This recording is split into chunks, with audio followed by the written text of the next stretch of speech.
In this tutorial, we're going to cover a lot of vector drawing and editing tools. I'm going to show you how to create the layout for the sign that you can see on the screen here. So we're going to start by sketching some simple shapes, node editing those shapes in order to manipulate them. Then we're going to offset them to create a border. We're going to also create some construction data from those vectors in order to help us lay out the text and the stars that you can see. I'm going to show you things like the distortion tool, text along a curve, pasting vectors along a curve, and finally we're going to import an image and fit vectors to that to create our coffee mug graphic. Let's go ahead now and start a new copy of the software to begin. So let's come over and set up our job. We'll click on the icon to create a new file. In here we're going to specify a job size for this particular layout of 19 inches width, 9 inches high. Material Z0 is going to be on the top of the block. I'm going to make this sign a thickness of 0.75, 3/4 of an inch. And for our design layout, I'm going to work with the XY datum position in the middle of the part here. So X0, Y0 is going to be in the center. Set up in inches. Let's hit OK. I'm going to start by drawing a couple of simple shapes. First, I'm going to come over and under Create Vectors, I'm going to click on the icon to draw circle. And we're going to set center position X0, Y0. I'm going to choose the diameter and I'm going to set a diameter value of 8 and hit Create. So that's made an 8-inch wide circle in the middle of our job at X0, Y0. And hit Close now. Next, I'm going to click on the icon to draw a rectangle. For the rectangle, I'm also going to use an anchor point in the center at X0 and Y0. Corner type is going to be square, so I'm just going to make standard rectangle. And the width of this is going to be 18 in X and 4 in Y. So 18 wide, 4 inches high. Again, let's hit Create. You should see that rectangle appear there. So 18 wide, 4 high in the middle of the job. We can hit Close. Next, I'd like to make a couple of edits to our rectangle that we just made. I'm going to select it and I'm going to go into node editing mode that allows me to see the constituent pieces of a vector. So with that selected, I can come over and click on this icon here to go into node editing, or I could hit N on the keyboard as a shortcut. When we click on that, we're going to see the individual nodes, which are going to be at the corners, and the spans, which are the lines that join up between the nodes. As well as seeing those, I can see a green node here that shows me where the start point of the vector is, and I've also got what we call virtual midpoints, which are these points in the middle of the span here, and if I was to click and drag on one of those, then it would add a new point, a new node in there, and allow us to edit the shape.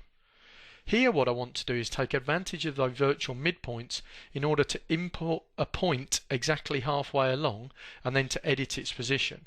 So to do that, I'm going to drag a small box around the virtual midpoint so it's selected.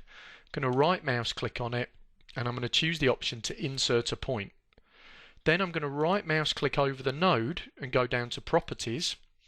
Within the properties here, I'm going to change its current location. So currently it's at X0, Y2. I'm going to change the Y value to be 1.5, so effectively moving the node down 1/2 inch when we hit Apply. I'm going to come and do the opposite to the one at the bottom here. I'm going to drag a box around it, right mouse click, insert a point, right mouse click over the node, Properties, and put in a value. This time it will be -1.5 rather than -2 to move that up 1/2 inch, move its location up 1/2 inch. So there we've introduced a bit of a sort of bow tie shape by editing or by inputting nodes and editing the position of those nodes. To exit node editing mode, we can hit Escape on the keyboard or we can click on the arrow here. Now let's take the rectangle we just created and we're going to offset it inwards and then sketch some data and trim it to create some construction vectors that we'll use later in our layout. Click on Offset Selected Vectors icon here. I'm going to put in, to offset this inwards, and the distance I'm going to put in is 0.8 inches. I'm going to go ahead and hit Offset and close that. and then I'm going to come up and click on the icon to draw polyline, and I'm going to use the software's ability to snap, in this case to an intersection. So you can see as I move over the point where that circle and the line cross, it shows me an icon, and that icon indicates that it'll snap to the intersection of those 2 points. So I'm going to click at the top, then come down and click at the bottom there. I'm going to hit the space bar on the keyboard, which will accept and complete that first line, and then I can click on the intersection here, click on the intersection here, and I can either hit the close button or I can just hit the right mouse key in order to accept that shape. Next, what I'm going to do is come over and use the trim vectors, the scissors icon here, and I'm just going to clip away these 2 pieces in the middle. So I just hover over and click in order to trim that away. I'm going to hit close, and then I'm going to select the 2 lines we just created, holding the shift key, and hit delete on the keyboard to delete them.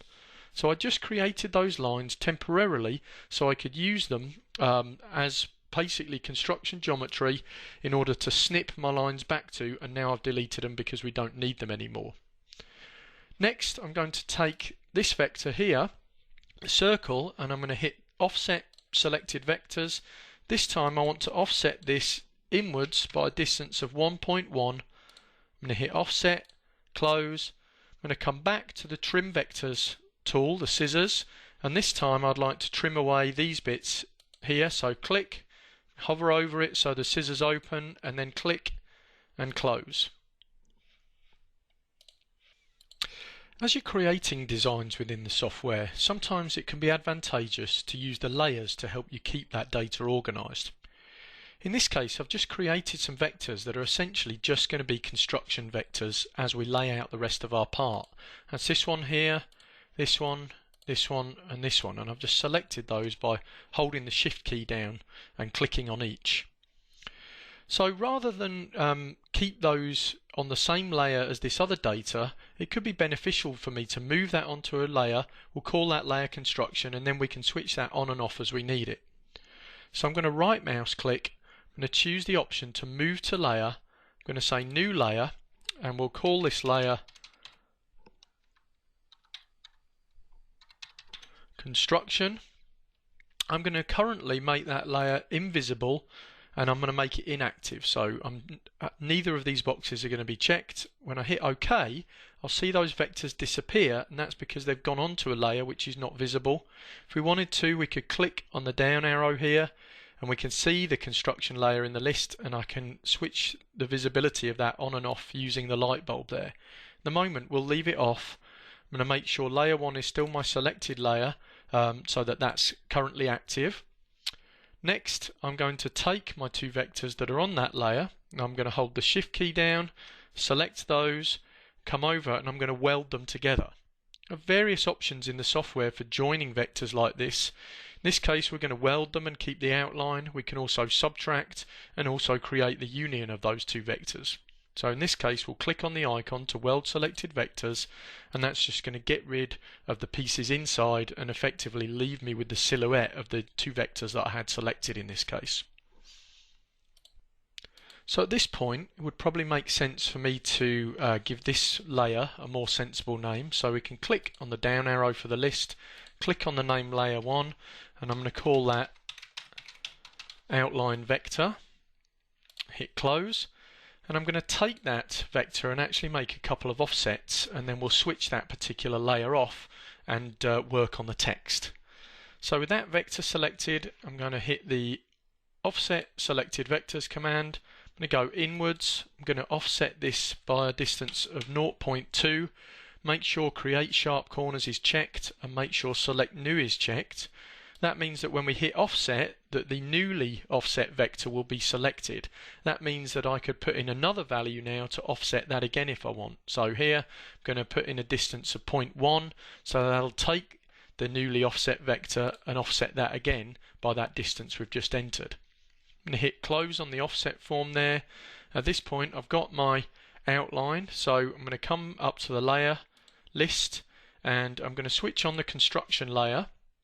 and I'm going to switch off the outline vector layer. So just making that invisible by clicking on the light bulb. Construction layer is visible.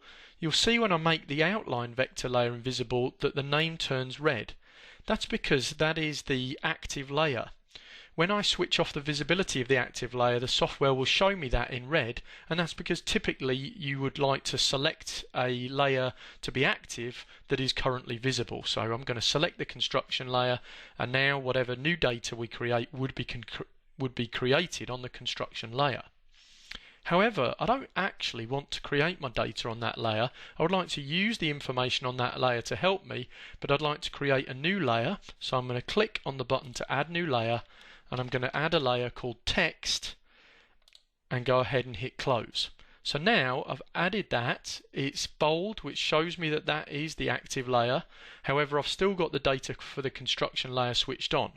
But if we hit close now, anything new I create will be created on the active layer, which it shows me up here is the one called text. That'll be helpful to me because after I'm finished creating it, I can switch off the data in the construction layer very easily. Next thing I'd like to do is draw a star, and then I'm going to make 5 copies of it flowing along this curve we've got at the top here. So we'll come over to the Draw Star tool under Create Vectors. You can see in here I have lots of different ways to specify my star.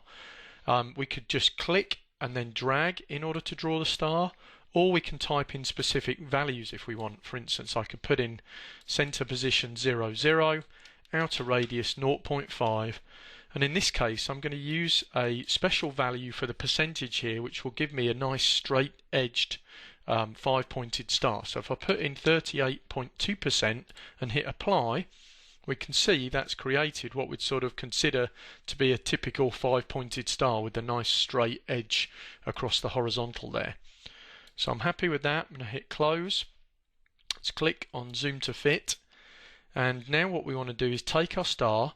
We're going to choose this vector here to make copies along. So with the star selected, I'm going to hold shift down, I'm going to click on this arc, and I'm going to come down to a command called copy object along vectors. Tells me here that I need to select the object followed by the vector that I want to copy it along. So we've already done that. We had the star selected, then we selected the curve second. Here I'm going to tell the software I want 5 copies of that. I want to align the objects to the curve. I don't want to create copies on a new layer. I want to keep them on the layer that I'm currently on, and I'm going to hit copy. Now we can see that looks okay, but my stars are upside down, and that's to do with the direction of the curve that we're pasting them onto there. So if you see that, all you need to do is check the box here that says reverse direction, hit the copy button again, and you'll get a new result basically where the object is in the will turn from being whichever direction it was in to being upside down again. In this case that actually is correct, and again that's all to do with the direction of that curve. So I'm happy with that. I can hit close. I'm actually going to delete this star in the center here. We don't need that. Next we'll create some text.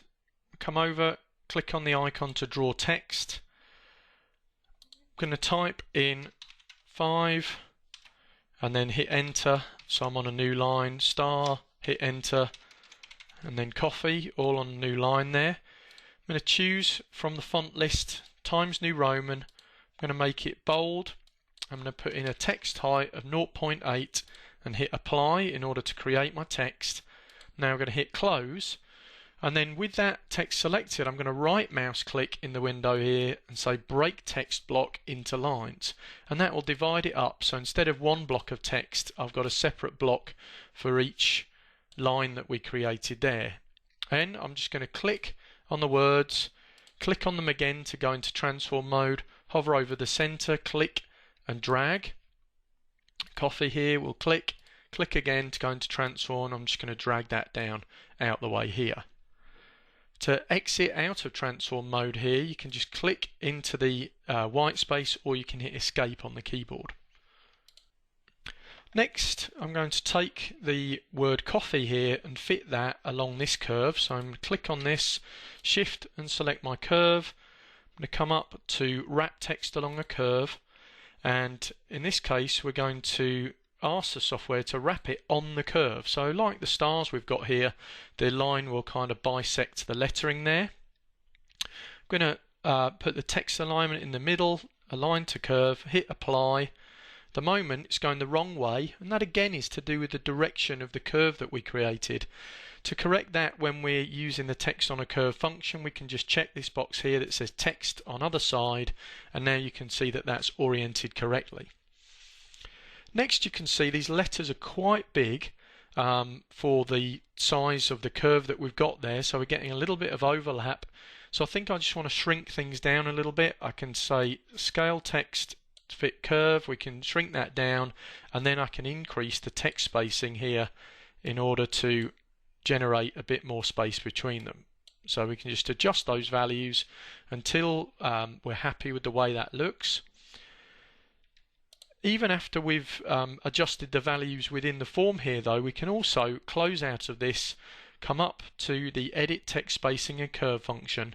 If I click on this and select the text, now I can go in between the letters here, and I can either click to make them move closer together, or if I want to move them further apart, I can hold the shift key down in order to force the spacing out a little. So I can adjust that spacing there till we're happy with the way that looks. Then we're going to go ahead and click on selection mode to exit the edit text spacing function.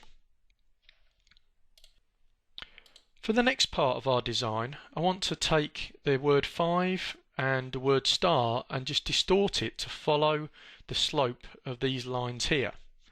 To do that, I'm going to need to take these lines, I'm going to go into node editing, hit N on the keyboard, I'm going to come over the span on the left in this case, right mouse click and say that I want to delete span, and you'll see I can also use the D key on the keyboard to do that. I'm just going to click here to delete that. Over here I'm going to select the shape, and this time I'm going to hover over the span there and hit D to achieve the same thing. Now I'm going to distort along these lines here, and what I need to do is make sure the lines are both flowing in the same direction. The green node shows me the start point of the line, so in this case it shows me it's flowing from the left to the right. I'm still in node editing mode, which is why I can see that.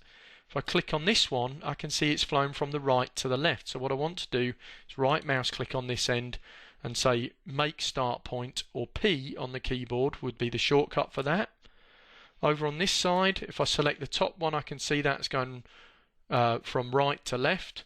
Bottom one is going left to right. I do want them to flow left to right, so again I'm going to click on the top one, I'm going to hover over the node, and this time instead of using the right key on the mouse, I'm going to hit P on the keyboard in order to change that. So that's the same as going right mouse click, make start point. So now these vectors are both flowing in the same direction. We can exit node editing mode, so I can come over and click on the selection mode arrow here, or I could just hit escape on the keyboard. So now we've sorted out our vectors, we can use the distort command. I'm going to come over and click on the icon here, distort selected objects. There's three different ways we can distort something: with a bounding box where we just dynamically distort it above a single line or between two lines. In this case I'm going to select this option between two curves here. Software expects me to select in order the object that I'd like to distort, then holding shift the bottom curve and still holding shift the top curve in that order. So object, bottom curve, top curve. When I hit apply, you'll see it's going to distort that object between those two curves that we selected. One thing to note, if I zoom in here, is you can see it uses the extents of the object. So in this case it's all the letters across the top here are in line, but the V is a little bit longer than the others, but it's still used that to distort that along the line there. So in some cases you may want to go in and make additional distortion. We could do this by clicking on the transform object option here, and then just dragging this bottom one and just stretching it down slightly so we can eyeball the bottom of the F, I and the E to be on the line, and the V will just stick slightly through now, which is fine. Visually that should be correct. So we can hit close. I'm going to hit F on the keyboard to zoom to fit. I'm going to come over here, I'm going to select my object, shift and select the bottom curve, shift and select the top curve, click on the distort icon, go ahead and choose the between two curves option, hit apply. Again, if we just zoom in on that side there, I'm just doing that with rolling the mouse wheel. Can see we may want to stretch this a little bit again. The S and the A sit a little differently. So I'm going to click on transform objects. I'm going to stretch the top bit so the top of the T and the R line up with the line, and then we'll stretch the bottom one and just eyeball the T, A and R to sit along the line there, and the S to go slightly through. Again, when I'm happy with that, I can hit close on there, hit F in order to zoom to fit. Now it's important to note those vectors that we just distorted, the 5 and the star, are actually still in a state of distortion. We can see that by the fact that when we click on them here, it selects them all as a single object rather than as individual vectors or as text. If I click on the Distort Selected Objects button, I still have the ability to go in and use the functions to continue to distort them.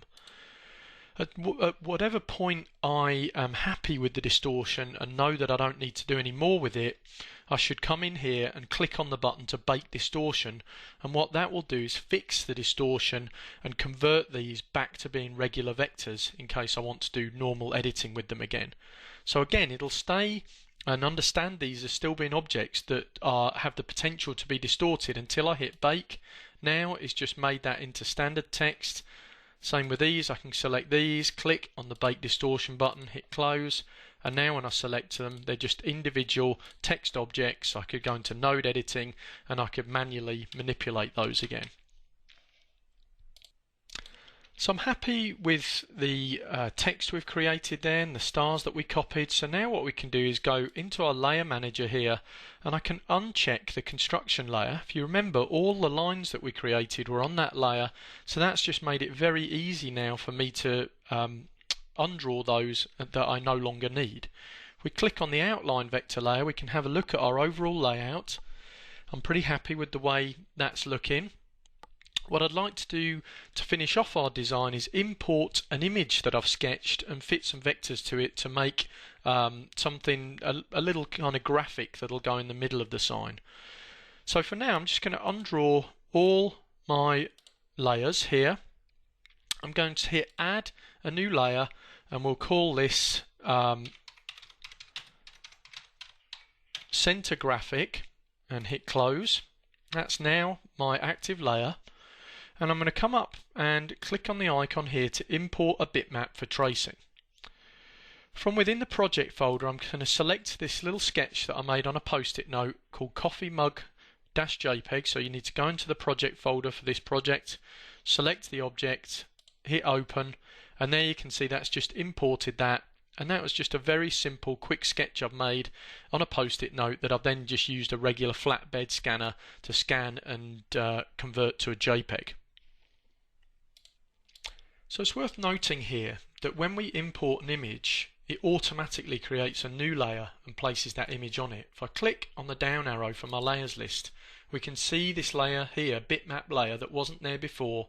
That's been created, the image has been put on that layer, and in the same way that I can with any of the regular layers, I can switch that on and off to display or undisplay the objects on it. Here, because we have our center graphic layer and that's currently active, any vectors that I create will be on this center graphic layer, and that's good. Generally I want to avoid creating anything other than the image on the bitmap layer. So I'm going to leave those both switched on though as they are. I'm going to hit close. Make sure in here we can see center graphic is our currently selected layer, and then we're going to come down and click on the icon to trace this bitmap or to fit vectors to the blocks of color within it. The trace bitmap function gives us a variety of choices we can make to help the software do the best job possible when fitting the vectors to the outside of the colours in the bitmap. It's important to understand though that it's a very imperfect process, and that really stems from the fact that images are made up of pixels, and pixels generally don't have very clean edges. We can see in here there's quite a lot of noise even within something simple like this. So really with the trace bitmap tool you're just looking to try and do the best you can, get the best result you can, and then really you're going to expect to probably do some manual editing to the vectors afterwards, and we will go through that process here. Let me just hit F on the keyboard to fit this window back in again here so we're not zoomed. Some of the things we can choose in the trace bitmap: if I've got an image with multiple colours, I might want to switch the colour option on. Then what we're able to do is choose different colours within the image to fit the vectors to. In this case, that's not really practical because essentially I've got a black and white drawing, so I'm just going to click on the black and white option. We could increase or decrease the threshold or the contrast here. I'm just going to leave it set to 50. For corner fitting, we can say we want it to be tight, which means it's going to try and find corners, or in this case I don't really have many corners, so I'm going to make it quite loose. Noise filter determines how many small areas are going to be filtered out or not. If we make this quite small and I hit the preview button, we can see that we pick up some little bits here and here and here. If we push the noise filter up the other way and hit preview, we can see those disappear. So again, you might want to play around moving these sliders here, hitting the preview button until you've got a set of vectors that look as good as you can get from the data that you've loaded. One last thing before we take this data here is you can also fade the bitmap and make that more or less visible, but that is purely a visualization thing and will not have any effect on the quality of the vectors you get. Once we are happy, we hit apply and close. Here we can see the bitmap's been deselected. Here we've got the set of vectors that we've created over it.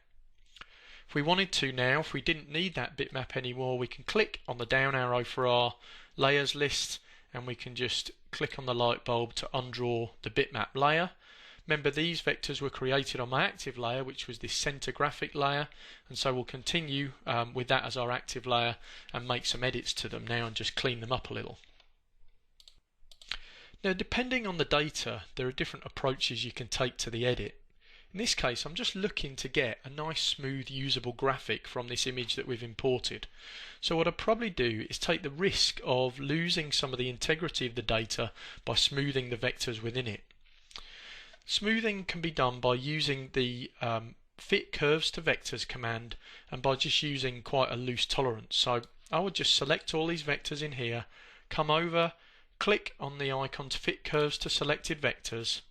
I can choose whether I want to fit arcs or Bezier curves or straight lines. In this case I want Bezier curves because I want these to be nice and easy for me to edit. And then I'm just going to type in a tolerance, and in this case let's go with a tolerance of 0.03, and I'm going to choose the option to replace selected vectors. When I hit preview, we can see how that has simplified the data, showing me here the node points within the data, and that looks good to me because as fewer node points as possible is going to make this easier for me to edit. So if I'm happy with that, I can hit OK in order to accept those vectors. I could also have hit cancel in order to exit without having accepted those changes. Now if I just click here, we can see that that has got smoother, but I still probably want to do a little bit of work just to tidy up some of the discontinuities that we've introduced in the process. We're going to do that by going into the node editing mode and just manually cleaning up the vectors and the smoothness of the nodes. So first I'm going to go with the rim of the cup here. I'm going to click on that, I'm going to hit N for node editing. I'm just going to zoom in and I can see it's not too bad. We just have an area here where we've got an extra node. Can hover over that node there, right mouse click, go to delete point, and then what I want to do is probably just drag this carefully out so that I make sure that's smoothly flowing through there. And in some cases you may want to zoom out a bit and see what's happening, and it may actually be that it would be more beneficial for me to delete that point as well and then just to edit this, the smoothness of flow of this particular node here. So again, if I want to take a look at that without the nodes there, I can hit escape on the keyboard to exit node editing and zoom out a little. I'm happy with the way that looks. I'm going to come down the bottom here and just tidy up this, click on it, hit N for node editing. I'm going to delete that point by hitting D on the keyboard, and then I can just adjust this as much or as little as I want. Hit F to fit that, hit escape to exit the node editing. And if I'm happy with the way that looks, then we can go ahead and size and position that against the other vectors in the part. Now obviously with the node editing I could continue to smooth and clean this up and insert nodes and edit nodes, delete nodes and move them around as much as I want, and make it as accurate and as clean as I wanted these vectors to be. In this case, because I'm just looking for this kind of representative graphic, I don't really feel the need to do very much to it.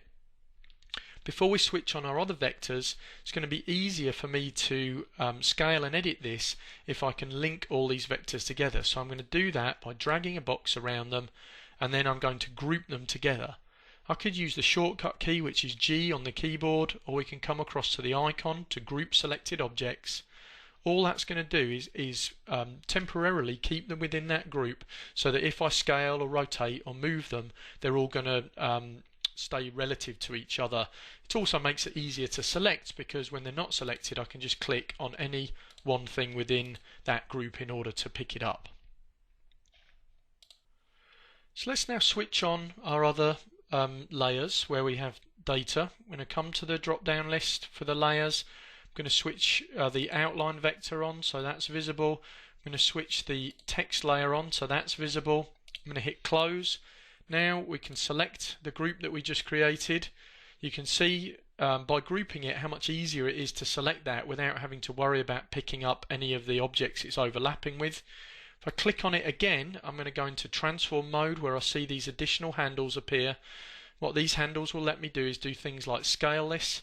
If I hold the shift key down, I can scale it so that it stays in the middle there, so that it scales around the center of the part. So I'm just going to scale that down a bit. I'm going to click on the middle handle and just move that down a touch there. And finally, I'm just going to click on this dark blue handle in the corner and just click and rotate that around a little bit to straighten it up. Once I'm happy with that, I can click on the arrow here to exit the transform mode. And at this point, the layout for our sign is pretty well complete. So let's go ahead and save the file in our project folder. Go up to File, Save As, and we'll give the file the name 5starcoffeevector.crv. Hit Save, and you could go ahead and open that file if you wanted to take a look at it.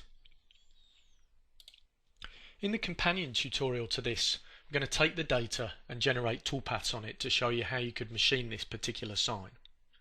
Let's just take a moment to summarize some of the things we've looked at here though before we conclude.